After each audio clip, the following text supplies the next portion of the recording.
کرام، صفا چینل کا بنیادی مقصد انسانیت میں جذبہ خدمت اور جذبہ ہمدردی بیدار کرنا اور اسے جلا بخشنا ہے۔ چنانچہ اس مقصد کی تکمیل کے لیے ہم روزانہ آپ کی خدمت میں خدمت خلق اور حقوق العباد کے عنوان سے مولانا غیاث احمد رشادی صدر صفا بیت المال انڈیا کے گراں قدر خطابات پیش کر رہے ہیں۔ کیا خرچ کر رہے ہو، کتنا خرچ کر رہے ہو، کس نیت سے خرچ کر رہے ہو، اللہ کو معلوم ہے، اس کو بتلانے کی ضرورت نہیں ہے۔ جس کو بتلانا تھا اس کو تو بتلا دیا۔ یہ ہے انفاق، اللہ کی راہ میں خرچ کرنا۔ اور ہے دیکھیے وَيَسْأَلُونَكَ مَاذَا يُنْفِقُونَ، ایک اور آیت ہے سورہ بقرہ کی آیت نمبر 218۔ پیارے پیغمبر صلی اللہ علیہ وسلم سے لوگ پوچھتے تھے کہ اے پیارے پیغمبر صلی اللہ علیہ وسلم ہم اللہ کی راہ میں کس قدر خرچ کریں؟ يَسْأَلُونَكَ مَاذَا يُنْفِقُونَ قُلِ الْعَفْوَ، کہہ دیجئے کہ جو تمہاری ضرورت سے زائد ہو وہ خرچ کرو۔ لیکن یہ آیت زکوٰۃ کی وجہ سے منسوخ، زکوٰۃ کا جو حکم آیا، جب زکوٰۃ والی آیت نازل ہوئی انما الصدقات للفقراء والمساکین والعاملین علیہا والمؤلفۃ قلوبہم وفی الرقاب والغارمین وفی سبیل اللہ وابن السبیل، یہ آیت جب نازل ہوئی اور زکوٰۃ فرض کر دی گئی کہ تمہارے مال میں سے اتنے فیصد تم کو اللہ کی راہ میں خرچ کرنا ہے، اس کا نصاب بتلا دیا گیا، تو پھر یہ آیت منسوخ ہو گئی جو قل العفو، ضرورت سے زائد۔ ورنہ اگر یہ آیت اگر منسوخ نہ ہوتی تو ہمارے پاس ہمارے گھر میں ضرورت سے زیادہ جتنا مال ہے وہ سب راہ خداوندی میں خرچ کرنا فرض ہو جاتا۔ اللہ تبارک و تعالیٰ کا احسان ہے کہ اللہ تعالیٰ نے ہم کو اختیار دیا کہ ہم خود بھی جو چیزیں ہمارے پاس موجود ہوں ضرورت کی وہ استعمال کریں، ضرورت سے زائد بھی کچھ رکھیں، آئندہ زندگی کے لیے بھی رکھیں، اس کی اجازت دی گئی ہے۔ اور اس کے بعد وراثت کا حکم نازل کیا گیا ہے۔ سورہ بقرہ کی آیت نمبر 219، اس پر بھی غور کیجیے، یہ بھی حقوق العباد سے متعلق ہے۔ آپ غور کیجیے کہ قرآن مجید میں حقوق العباد سے متعلق کتنی آیتیں ہیں اور کس قدر حقوق العباد، ہمدردی، احسان، غمخواری، ایک دوسرے پر رحم دلی اور نفع بخشی اور خدمت، ان تمام امور سے متعلق کتنے احکامات نافذ کیے گئے۔ ان تمام کا تعلق حقوق العباد سے ہے۔ سورہ بقرہ کی آیت نمبر 219 میں 219 اللہ تبارک و تعالیٰ فرماتے ہیں وَيَسْأَلُونَكَ عَنِ الْيَتَامَى، اے پیارے پیغمبر لوگ آپ سے یتیموں کے بارے میں سوال کرتے ہیں۔ اس آیت کو سمجھنے سے پہلے اس بات پر غور کیجیے کہ یتیموں کے سلسلے میں قرآن مجید میں جو ہدایات دی گئی ہیں وہ یہ ہیں کہ اللہ تبارک و تعالیٰ نے سب سے پہلے فرمایا تھا کہ وَلَا تَقْرَبُوا مَالَ الْيَتِيمِ إِلَّا بِالَّتِي هِيَ أَحْسَنُ، کہ دیکھو یتیم کے مال کے قریب بھی مت جاؤ، یعنی احتیاط رکھو، یتیم کا جو مال ہے یہ یتیم ہی پر خرچ ہونا ہے، کہیں ایسا نہ ہو کہ تم یتیم کے مال کو اپنی ذات پر خرچ کر لو اور اس کا استحصال ہو جائے، ناجائز طریقے سے اس کا مال ہو جائے، استعمال نہ کر لو۔ یعنی جس کا باپ مر جائے اور یتیم بیچارہ نادان ہوتا ہے، چھوٹا ہوتا ہے، کم عقل ہوتا ہے، اس کے پاس اپنی مال کو خرچ کرنے کی صلاحیت نہیں ہوتی، ظاہر ہے کہ تم سرپرستی کرتے ہو، اس کی کفالت کرتے ہو، لیکن کفالت کے درمیان اور سرپرستی کے دوران ایسا نہیں ہونا چاہیے کہ تم یتیم کے مال کو خود اپنی ذات پر خرچ کر لو۔ اسی لیے وَلَا تَقْرَبُوا مَالَ الْيَتِيمِ، یتیم کے مال کے قریب بھی مت جانا، اللہ تبارک و تعالیٰ نے فرمایا۔ اور ایک جگہ فرمایا إِنَّ الَّذِينَ يَأْكُلُونَ أَمْوَالَ الْيَتَامَى ظُلْمًا إِنَّمَا يَأْكُلُونَ فِي بُطُونِهِمْ نَارًا، کہ جو لوگ یتیم کے مال کو ناحق کھاتے ہیں گویا کہ وہ اپنے پیٹ میں آگ کھا رہے ہیں، منع کر دیا گیا۔ جب اس قسم کی سخت ترین وعیدیں آئیں تو صحابہ کرام رضوان اللہ تعالی علیہم اجمعین میں خوف چھا گیا، بہت احتیاط کرنے لگے۔ اس قدر احتیاط کے یتیم کا پکوان الگ اور اپنا پکوان الگ، ظاہر ہے کہ اس میں تھوڑی سی دشواری ہونے لگی۔ اب یہ یتیم ہے تو اس کا کھانا ہی الگ، اس کی چیزوں کو اسی کے لیے استعمال کرنا، خلط ملط نہیں ہونا چاہیے، اس لیے بہت زیادہ احتیاط ہونے لگا۔ تو پھر لوگ سوال کرنے لگے یتیموں کے بارے میں، وَيَسْأَلُونَكَ عَنِ الْيَتَامَى، یتیموں کے بارے میں لوگ سوال کر رہے ہیں۔ اے پیارے پیغمبر لوگ آپ سے سوال کرتے یتیموں کے بارے میں، لیکن اصل چیز یتیموں کے مال کے استعمال کے سلسلے میں اصل جو چیز اس میں روحانیت ہے، روح ہے، وہ یہ ہے کہ اصلاح لہم خیر، قل اصلاح لہم خیر، ان کے ساتھ درستگی کا معاملہ، وہ شفاف نیت کے ساتھ ان کی افادیت کی نیت وہ اصل چیز ہوتی ہے. اصلاح لہم خیر، ان کی درستگی، ان کو اچھا رکھنا، یہی اصل چیز ہے. وَإِن تُخَالِطُوهُمْ فَإِخْوَانُكُمْ، اور اگر تم ان کے مال میں اختلاط کرتے ہو، یعنی اگر ان کا پکوان تمہارا پکوان مل جل کر ہوتا ہے تو پھر تو وہ تمہارے بھائی ہیں، اپنے بھائی کی طرح ہیں. اسی لیے اس میں کوئی قباحت نہیں ہے کہ یتیم کے مال اور تمہارا مال جو ہے مخلوط ہو جائے، ایک دوسرے کے دونوں کا پکوان ایک ساتھ ہو جائے، دونوں مل کر کھائیں. تھوڑا بہت ادھر ادھر مل جاتا ہے، لیکن اصل چیز بگاڑ کو دور کرنا، مصلح ہونا چاہیے، مفسد نہیں ہونا چاہیے. نیتوں میں بگاڑ نہیں آنا چاہیے کہ اس کا مال میرے اوپر زیادہ خرچ ہو جائے، بلکہ مصلح بننا چاہیے، اچھی نیت رکھنی چاہیے کہ میرا مال اگرچہ کہ اس میں زیادہ ہو جائے، یتیم پر خرچ ہو جائے، یتیم کا مال مجھ پر زیادہ خرچ نہ ہو، مجھ پر خرچ نہ ہو. واللہ یعلم المفسد من المصلح، اللہ تعالیٰ کو معلوم ہے کہ کون مصلح ہے، کون اچھی نیت رکھتا ہے یتیموں کے حق میں اور کون بری نیت رکھتا ہے، یہ اللہ تبارک و تعالیٰ کو معلوم ہے. بہرحال میں یہ بتانا چاہ رہا تھا کہ قرآن مجید میں یتیموں کے مال کے استعمال کے سلسلے میں اعتدال قائم رکھنے اور افراط و تفریط سے بچنے کا حکم دیا گیا ہے، اور بہت احتیاط اور محتاط رویہ اختیار کرنے کی تعلیم دی گئی ہے، اور بتایا اور کس طرح حقوق العباد کی رعایت ہے، بندوں کے حقوق کی رعایت ہے. دیکھیے سورہ بقرہ کی آیت نمبر 223، اللہ تبارک و تعالیٰ فرما رہے ہیں وَلَا تَجْعَلُوا اللَّهَ عُرْضَةً لِأَيْمَانِكُمْ أَن تَبَرُّوا وَتَتَّقُوا وَتُصْلِحُوا بَيْنَ النَّاسِ. اس آیت کا تعلق ایک واقعے سے ہے.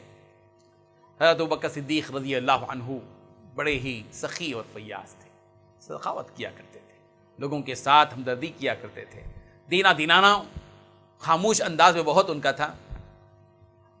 حضرت مستح نامی ایک صحابی تھے، ان پر بھی وہ اپنا مال خرچ کرتے تھے، وہ ظاہر بات ہے کچھ مفلوق الحال تھے.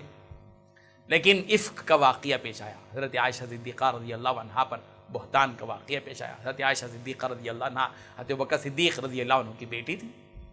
افک کا واقعہ، اور اس میں تھوڑا سا حضرت مستح کے بارے میں بھی حضرت ابوبکر صدیق کو اس بات کی اطلاع ملی کہ حضرت مستح سے بھی کچھ بے احتیاطی اس سلسلے میں ہوئی ہے اس معاملے میں. تو حضرت ابوبکر صدیق رضی اللہ عنہ نے قسم کھا لی کہ وہ مستح پر احسان کا معاملہ نہیں کریں گے، جو دینا دلانا تھا وہ معاملہ نہیں رکھیں گے. قسم کھائی. اللہ تبارک و تعالیٰ نے اس کو اس واقعے کی بنیاد پر منع کیا اس کام سے جو حضرت ابوبکر صدیق رضی اللہ عنہ نے کیا تھا. اللہ تبارک و تعالیٰ نے کہا وَلَا تَجْعَلُوا اللَّهَ عُرْضَةً لِأَيْمَانِكُمْ أَن تَبَرُّوا وَتَتَّقُوا وَتُصْلِحُوا بَيْنَ النَّاسِ، کہ لوگوں کے ساتھ صلح صفائی اور لوگوں کے ساتھ اچھائی اور لوگوں کے ساتھ نیکی اور تقوی کے جو کام ہیں، ان کاموں کے سلسلے میں تم قسمیں کھا کر اس کو آڑ مت بناؤ. اللہ اکبر. یہ ہے چھوٹی چیز معلوم ہوتی ہے، لیکن اللہ تبارک و تعالیٰ کو اپنی مخلوق سے کس قدر پیار ہے کہ کہیں ایسا نہ ہو کہ آدمی جو کام اچھے کام کرتا چلا آ رہا ہے، کسی چیز کو بنیاد کو بنا کر وہ اس اچھے کام سے رک نہ جائے. اللہ تبارک و تعالیٰ، اسی لیے ہماری موجودہ زندگی میں بھی ہمیں ان ساری چیزوں پر نظریں رکھنی چاہیے. بعض مرتبہ حالات آ جاتے ہیں، ہم لوگ کسی کے اوپر خرچ کرتے رہتے ہیں، اچانک کوئی واقعہ پیش آ جاتا ہے اور کسی کے بارے میں ہم کو معلوم ہوتا ہے کہ اس نے ہمارے خلاف کچھ غیبت کی ہے، ہمارے بارے میں کچھ بات کہی ہے. ہم فوراً دل میں تہیہ کر لیتے ہیں کہ اچھا میں اس کے اوپر اتنا احسان کرتا ہوں، ہمارے ساتھ یہ برتاؤ کیا رہتا ہے، اچھا ہم بھی آئندہ ان کے اوپر احسان نہیں کریں گے. یہ بات ہمارے اپنے کلچر میں ہوتی ہے، روزمرہ کی زندگی کے اندر اس قسم کے واقعات آتے جاتے رہتے ہیں. اور یہ آیت سبق ہے ہم سب کے لیے ہماری موجودہ زندگی میں جو حالات پیش آ جاتے ہیں، کوئی بھی کیوں نہ ہو. مسلمان کی شان یہ ہوتی ہے کہ مسلمان معاف کر دیتا ہے. ظلم کرنے والوں کے ساتھ احسان کرنے کا حکم پیارے پیغمبر حضرت محمد رسول اللہ صلی اللہ علیہ وسلم نے دیا ہے. سلمن قطعک واعف عمن ظلمک واحسن الی من اساء الیک، کہ جو تجھ سے ٹوٹ جائے اپنا رشتہ توڑ لے، تو اس سے اپنے رشتے کو جوڑ لے. جو تجھ پر ظلم کرے تو اس کو معاف کر دے، جو تیرے ساتھ برا برتاؤ کرے تو اس کے ساتھ اچھا برتاؤ کرے. اللہ اکبر. یہ تعلیمات ہیں پیارے پیغمبر حضرت محمد رسول اللہ صلی اللہ علیہ وسلم کے.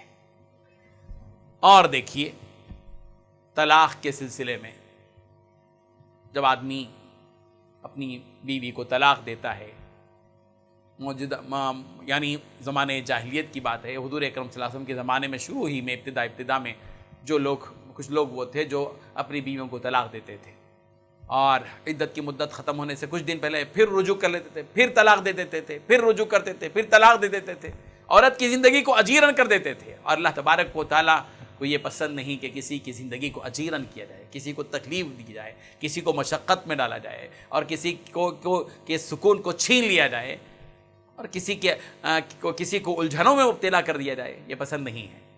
اسی لیے اللہ تبارک و تعالیٰ نے طلاق کے سلسلے میں بھی احکامات نافذ فرمائے. سورہ بقرہ کی آیت نمبر 230 میں اللہ تبارک و تعالیٰ نے فرمایا وَإِذَا طَلَّقْتُمُ النِّسَاءَ فَبَلَغْنَ أَجَلَهُنَّ فَأَمْسِكُوهُنَّ بِمَعْرُوفٍ أَوْ سَرِّحُوهُنَّ بِمَعْرُوفٍ وَلَا تُمْسِكُوهُنَّ ضِرَارًا لِتَعْتَدُوا. اللہ تعالیٰ فرما رہے ہیں جب تم عورتوں کو طلاق دو اور ان کی عدت پوری ہو جائے تو فَأَمْسِكُوهُنَّ بِمَعْرُوفٍ أَوْ سَرِّحُوهُنَّ بِمَعْرُوفٍ. تو وہاں صرف دو راستے اختیار کرو، یا تو یہ کہ دوبارہ ان کو رجوع کر کے اپنے پاس پوری طرح رکھ لو بیوی بنا کر، یا یہ کہ ان کو پوری طرح معروف طریقے سے جو کچھ دینا دلانا ہے دے کر رخصت کر دو.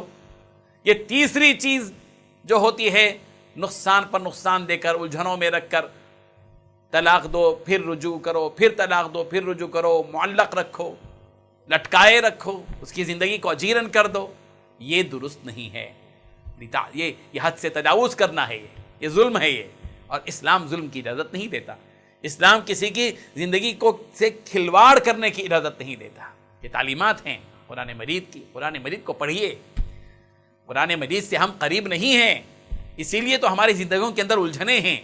قرآن مجید ہمارے نگاہوں کے سامنے نہیں ہے. ہم میسج پڑھتے ہیں، موبائل سے ہزاروں گھنٹے بات کرتے ہیں، ٹی وی چینلز دیکھتے ہیں، سب کچھ دیکھ رہے ہیں، اپنا وقت پورا گزار رہے ہیں، لیکن قرآن مجید فرقان حمید جو ہماری زندگی کا دستور ہے، دستور حیات ہے، ہماری پوری زندگی اس قرآن مجید میں موجود ہے. زندگی کے سارے پہلوؤں پر روشنی جس قرآن مجید نے ڈالی ہے، آج وہ قرآن مجید ہماری نگاہوں کے سامنے نہیں ہے.